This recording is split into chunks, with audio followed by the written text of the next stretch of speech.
It's a special day for pro basketball, and not just for us here.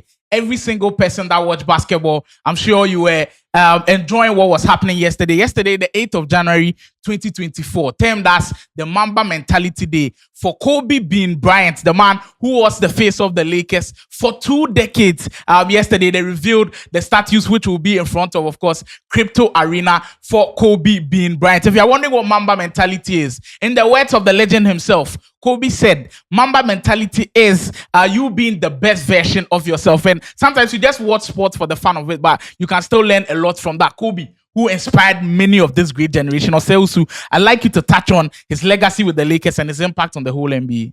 Oh, yeah. He's one of the most impactful players the league has ever seen. He had 2 legendary careers, both in jersey number 8 and jersey number 24. He's a 5-time champion and then a 2-time Finals MVP, as well as 08, he won the league MVP. But his impact is more what he did off the court for all these young guys.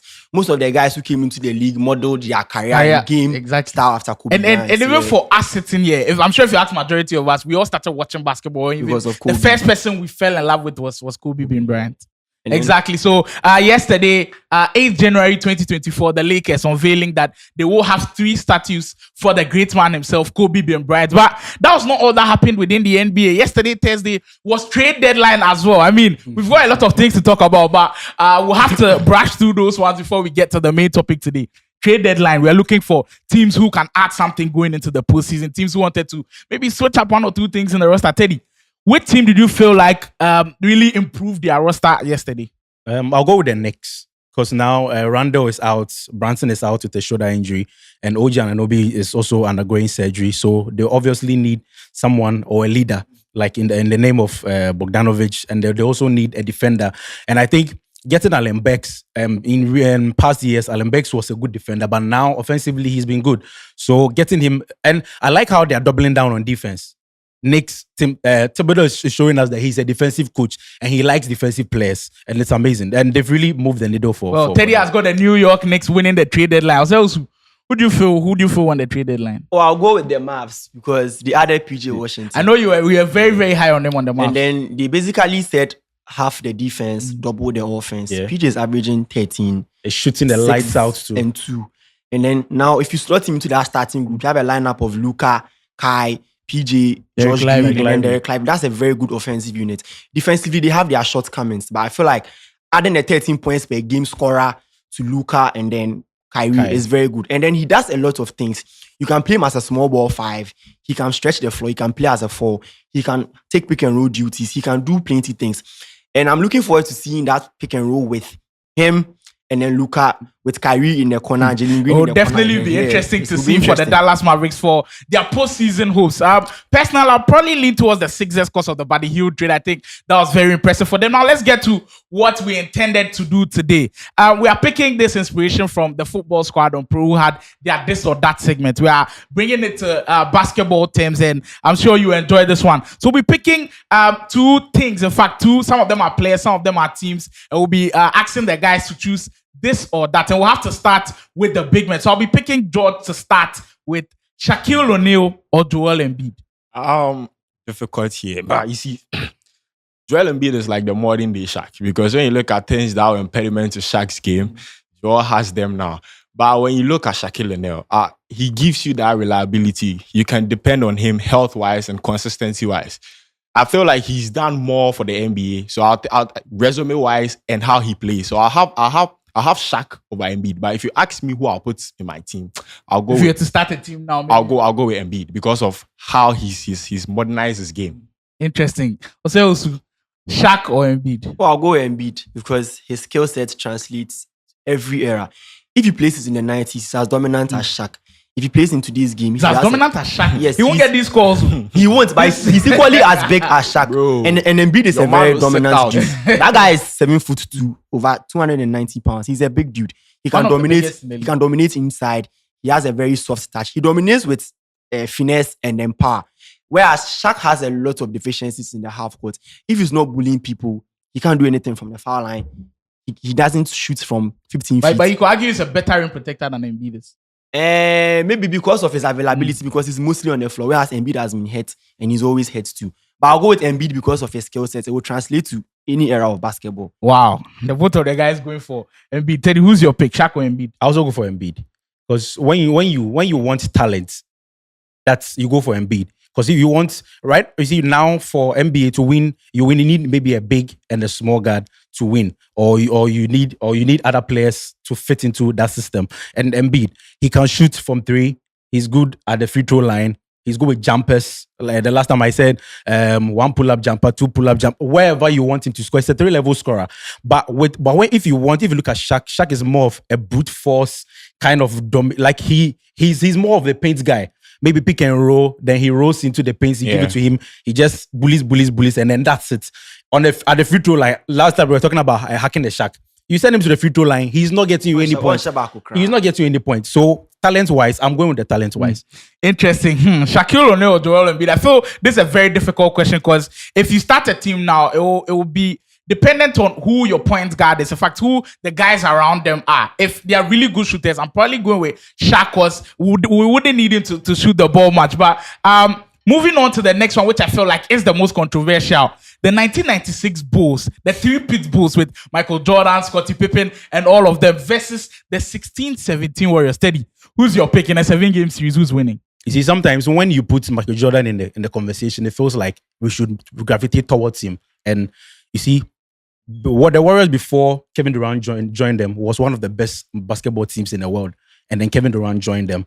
You have the likes of Durant, Clay, Kyrie, Iguodala, and then Green. And then you have Pippen, you have Jordan, you have Ron Harper. You have Kukoc. Like these lineups, when you put these two players together, you tell me that I can have the greatest shooter and the greatest scorer in the same lineup. I can go for the ISO. I can go for the 2-man game. I can spread the floor. I can dominate in the paint.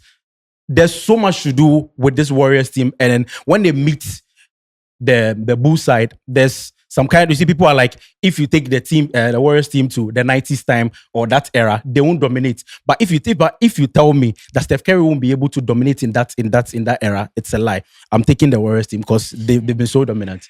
Wow, Teddy picking the Warriors over the Bulls. George, what have you got? Respect to the 96 Bulls. What they did for this game was crazy. You look at, they never lost in the finals they went to. They don't take their finals to the game 7.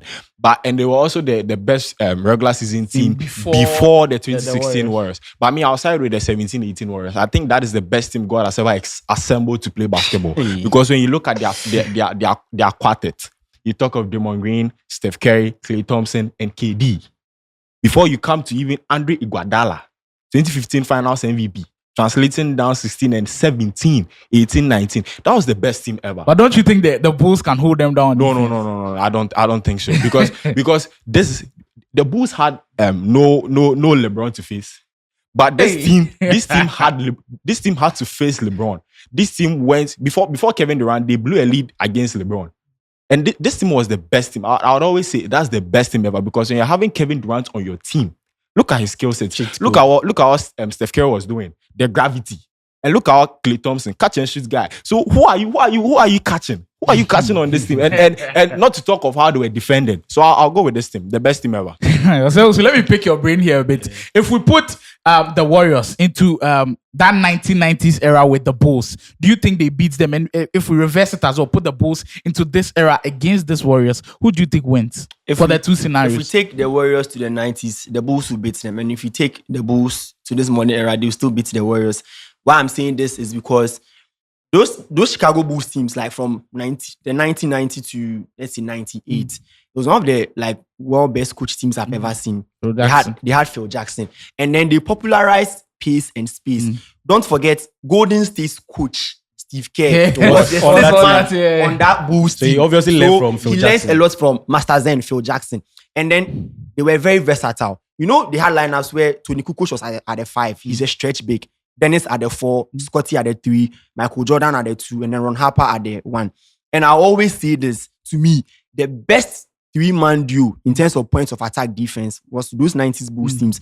Ron Harper, Scottie Pippen, and then Michael Jordan. It was insane what they could do on defense. And people would argue you can't guard Kevin Durant. Scottie Pippen is a 10-time All-NBA defender. I know he can guard Kevin Durant. Who guards Michael Jordan from the Golden State Warriors? Don't tell me Draymond Green because he can't. And then Why can't Why Draymond can't he Green do that? can't. No, I don't think It's Green is staying in Draymond front of Green him. can't Really? guard my. No, there's like you're sleeping on Draymond's Draymond Green. defense. You're sleeping on his defense. Gary Payton Green who see Draymond Green. You're sleeping on his defense. Guard Michael Jordan. You're sleeping on his Nobody defense. can guard Michael Jordan. You're sleeping on his Jason defense. Tatum. No, you can hold your own. You can hold your own. You can hold your own. The question will be who also guards Steph Curry? What's it? For- Ron, how for- about guard Steph Curry? You Scottie think Pippen can switch and guard Steph Curry? You catch Steph Of course Curry. he can guard Steph. You catch Steph. They were guarding Abdul Mahmoud. Running 20 miles. He can guard Steph. You have to Running. guard Steph from the half court. He can't. He can guard Steph. Of course they can. They were shooters in the past. Remember 98? They took Reggie Miller to 7 games. Yeah. Reggie Miller was the first person to run around screens and shoot threes like a headless chicken. What Steph Curry is doing. Reggie Miller was doing it in the 90s. And they were guarding him. Perfected. It was perfect. Exactly. It's perfected now. I knew. Steph. Maybe the only person I'll give a plus to is Kevin Durant Yeah. because of his size and everything. I know crap, people will lock him down. But nobody in that Warriors team is guarding. That's a very, very bold statement to make. That's very, very interesting. I'm torn between both sides. I think for the Warriors, if it comes to their era and the Bulls can, maybe the Warriors pick the victory. But and in those times, I don't think anybody's beating the Bulls. Now let's switch up things a bit. We'll go for two of the best ball handlers we've ever seen: Kyrie Irving or Allen Iverson. George, I want you to pick this one for us. You see, Kyrie has been impactful for Ghana basketball. You go on to So that tweet. Relax. Oh, Basa. You go to every Ghanaian basketball court, then you watch a guy, they're 20, then you ask, who are you modeling your game after Kyrie. See, when we look at skill sets, it's Kyrie Irving. He can the way he handles the ball well, finishing at the rim, and also shooting from every the arc. I think his mid-range game is huge. Yes, Very, very but- underrated. But here we go again with the context of the contest you are shooting, this or that. Who are you going to? You're supposed to come pure. And for that, I'll go with Iverson. I didn't really watch him, but when you read and you watch some of the clips, Iverson gives you the dependability, the reliability, and that kind of consistency. And he's done more.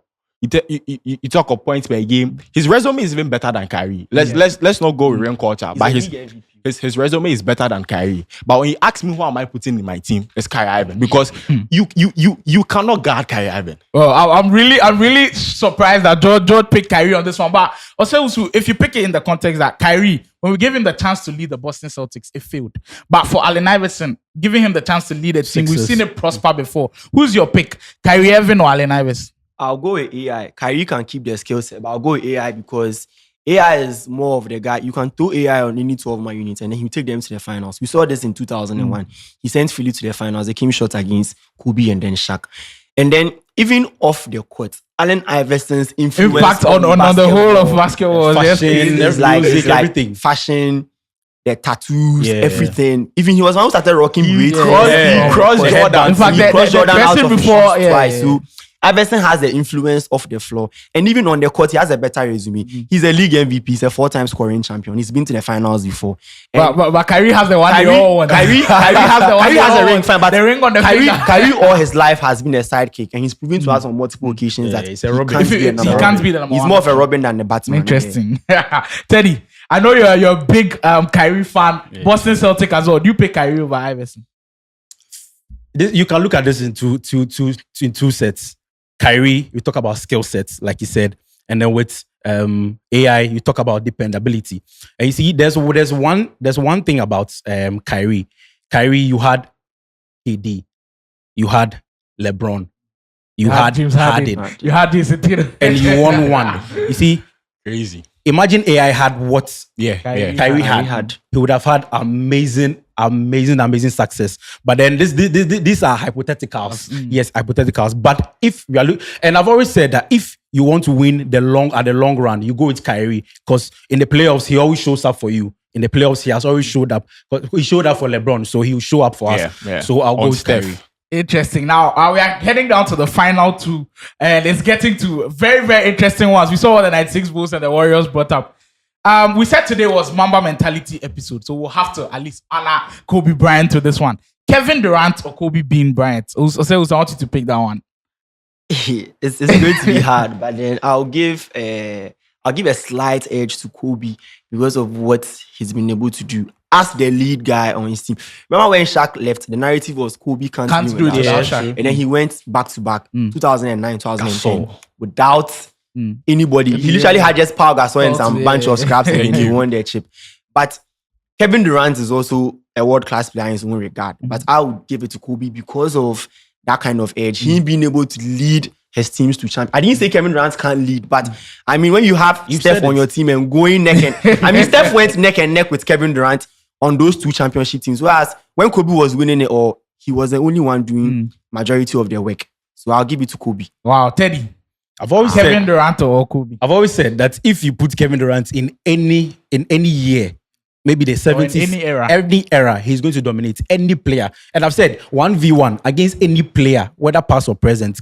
KD, I'm picking KD. You can be the best defender. You can be the best offensive player. It's KD. His size, even his length, the way he's able to shoot from anywhere comfortably. I think there've been clips where he's been ruffled, he's fallen down, but then he finds a way one of the best top shot makers we've ever seen. But even if your argument is about making top shots, you can't disregard. That's a 30K point scorer. I understand. He's also one of the best efficient scorers in the league. That's Kobe. But then for me, I'm giving more of the edge to KD because of what I've seen. George, your final thoughts on Durant or Kobe? See, Kobe, I like what he did for the game. He's an amazing guy. Let's not forget. But with Kevin Durant, he's one of the best I've seen in this position. Let's not forget, this is the guy who went toe-to-toe with Lebron James. It got to some point where like... Hey, so you did everything. The LeBron is the bench. LeBron sets he sets the pace, like, he set it so high.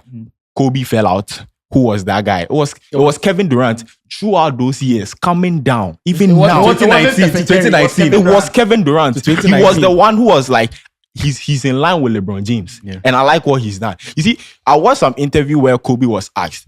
At some point, when Kevin Durant came into the league, he was able to guard him. But at some point, Kevin Durant had to... Exactly. Yeah. He's developed. The Kevin Durant we saw coming down from college or something like, he's added more to his bag. And for a guy who is like 6'11" with that skill set, I mean, he could shoot everywhere you take him, he will kill you. And he's one of the most unguardable players. Shout out to Kobe. I'll give Kevin Durant that slight edge. But I see, you have to go with Kobe because the resume speaks for Kobe. So. It speaks for Kobe. See, most of the guys now rocking with the offense, I think they really dwell deep on what the offense looks like. But I think for both of the guys, they are really good offensively. But where the difference will be making is on defense. Kobe, one of the best lockdown defenders I've ever seen. Once he sets his mind to it, he's going to. But for Durant, with his size and length, it makes him a more versatile defender. But I have to rock with Kobe Bryant for this one. Now, finally, where we'll have to end things always the GOAT debate. We've been meaning to have this one for a very, very long time. So for sure, we'll have to end it with this one. Michael Jordan or LeBron James, the two names which have dominated NBA for a very, very long time. Teddy, I want you to start this one for us. MJ or Bron? You see, when you start this argument, then MJ's championship is just laughing at us now. But then LeBron has found a way to put his name on every statistical thing, like assists, scoring title, like everywhere. You didn't mention turnovers. He's first. Please add that. Okay.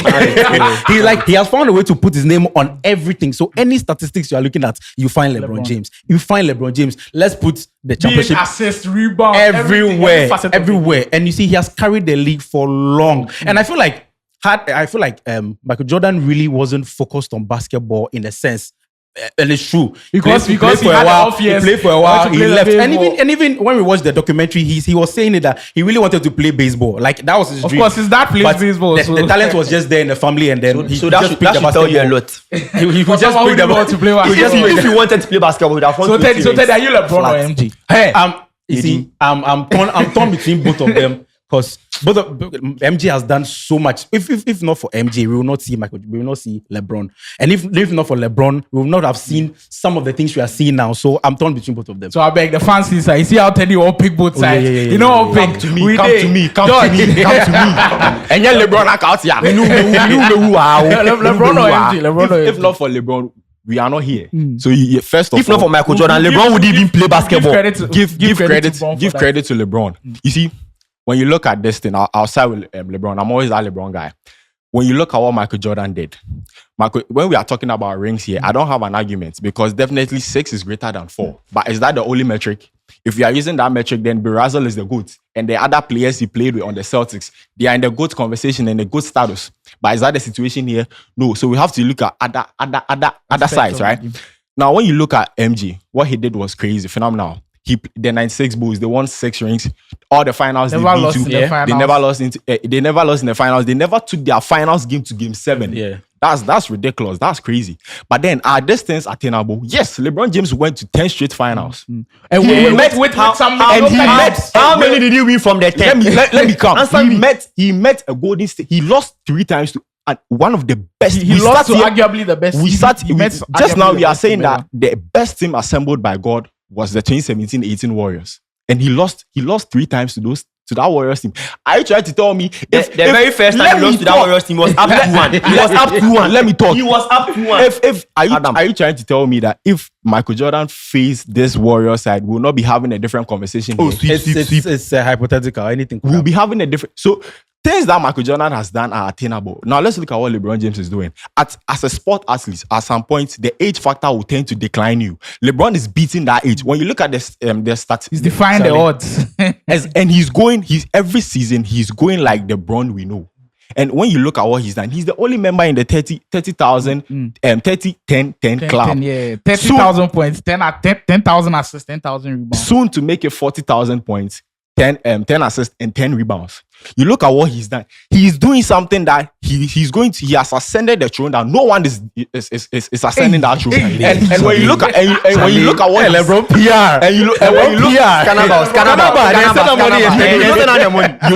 at what he has done for the game. Let me tell you, we had an argument on Twitter and we are saying that who is matching LeBron at the scoring. When Karim set that record, he set it for 40 years, right? No one thought that record was going to be broken. Now LeBron is the youngest to reach 10,000, 2,000, 5,000, 10,000, 20,000, 30,000, and even the youngest to catch Karim Abdul-Jabbar. And he's living that, and he cemented his name as the greatest basketballer of all time. He's an embodiment of greatness, an embodiment of everything you can call a basketball player. So now we can confirm, George, he's LeBron the greatest. James. So Michael Jordan or LeBron James? Well, I'll go with Michael Jordan, obviously, because let me start with off the court stuff. He globalized basketball. The NBA was dying. He was the one who made the NBA what it is right now. He was the first NBA athlete to have signature shoes. He's the reason your LeBron is playing basketball. So shout out to Michael Jordan. He's the reason why everybody wants to wear Jordan. He's the reason he was born before LeBron. And then fan cast him. So shout out to that. And even on the court stuff, he's a DPOTY. He's a 14-time MVP, 6 finals MVPs, 5 league MVPs, and 3 all-star MVPs. He's a 10-time scoring champion. He's led the league in scoring 7 straight years. He's also a 30 points per game scorer in the playoffs. I know you people go mention totals give LeBron. LeBron, he played basketball 40 years. 40 years he played basketball. But Michael Jordan also was in the league. It was a league for 15 years. You said LeBron is the epitome of longevity, right? Because he's 39. When Jordan was 39, he was winning his title. The longevity, they go playoffs. Relax. The longevity is not about how long you are playing the game. It's how long and how efficient. Yes, Jordan was dominant in his late 30s. Are you trying to tell me when? I'm saying that, listen to my submission though. As a sport athlete, at some point, age will tend to decline. We saw that from Michael Jordan. And what are you saying? But the very same age you are giving that for LeBron. Jordan won a championship in age 39. And I'm telling you that, relax. If Michael Jordan with his Bulls faced a team assembled like the Warriors, we'll be having a different conversation. And then even if we go outside of the NBA too, he's a 3-time Olympic gold medalist. He won a national title in college for North Carolina. If we go accolades, I think Michael Jordan will win this. But LeBron James, of course, we'll have to give respect to both of them. Who's your pick for this or that? Michael Jordan or LeBron James? To close this one out. I hope you guys enjoyed the episode. We'll surely have another episode for just Michael Jordan and LeBron James, because these two, they are just amazing. Who's your pick? But that's how we'll close the pro basketball out. We hope you enjoy. I'm just saying, shout out. So you give your shout outs. This one here, shout outs to Abu. Hey. Abu, they shout you out to Charlie. So next time on Pro, we'll have more content like this. Stay tuned for another episode.